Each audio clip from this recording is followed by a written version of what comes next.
Assalamualaikum warahmatullahi wabarakatuh. Perkenalkan, nama saya Syauki Maulana dari Universitas Komputer Indonesia. Di sini saya akan menceritakan profil singkat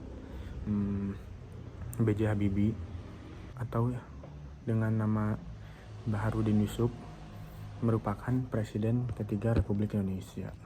B.J. Habibie menjabat Presiden Republik Indonesia pada 21 Mei 1998 hingga 20 Oktober 1999.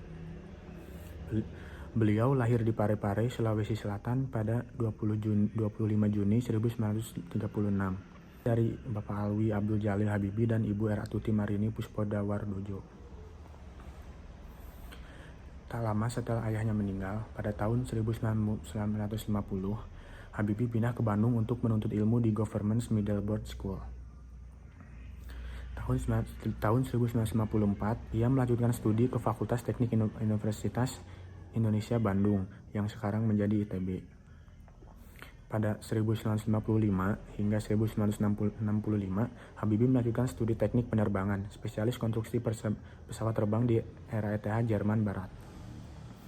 Ia menerima diploma insinyur dan gelar doktor insinyur dengan predikat summa cum laude. Sebelum memasuki dunia politik, Habibie dikenal sebagai seorang profesor dan ilmuwan dalam teknologi aviasi internasional, dan satu-satunya Presiden Indonesia yang berlatar belakang teknorat. Habibie sendiri memiliki julukan Mr. Crack karena kontribusi besarnya bagi teknologi pesawat terbang di Indonesia. Namanya pun melekat menjadi nama teorema di bidang termodinamika, yaitu Teorema Habibie. Teori ini memberikan revolusi perhitungan matematis untuk menemukan potensi rekahan pada kerangka pesawat. Pada 1973, Habibie diminta Soeharto pulang ke Indonesia karena ada faktor keadaan dan situasi. Habibie kemudian menjabat sebagai Menteri Negara Riset dan Teknologi sejak tahun 1978 sampai Maret 1998. Di tengah situasi politik dan ekonomi yang kacau balau, Habibie diangkat menjadi Presiden Indonesia menggantikan Soeharto. Meski hanya 17 bulan, masa pemerintahannya sangat krusial. Kebebasan pers lahir di masa pemerintahan Habibie dengan terbitnya UU Nomor 40 Tahun 1999 tentang pers. Selain itu, ia juga memprakarsai Bank Indonesia yang independen agar lebih fokus mengurusi perekonomian.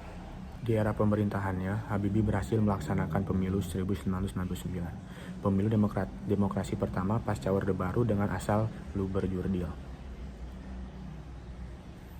yang diikuti 48 partai politik dengan tingkat partisipasi pemilih mencapai lebih dari 92%. Era pemerintahannya mendapat kritik paling keras karena lepasnya Timur dari Indonesia. Pada sidang umum 1999, Habibie memutuskan untuk tidak mencalonkan diri lagi sebagai presiden setelah laporan pertanggungjawabannya ditolak oleh MPR. Habibie meninggal dunia di RSPAD Gatot Subroto pada tanggal 11 September 2019 karena gagal jantung.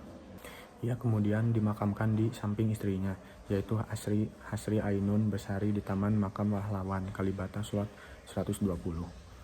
Kisah hidupnya sempat diangkat dalam 3 film, yaitu Habibie dan Ainun 2012, selanjutnya Habibie dan Ainun 2 2016, Habibie dan Ainun 3 2019. Mungkin cukup sekian dari saya. Wassalamualaikum warahmatullahi wabarakatuh.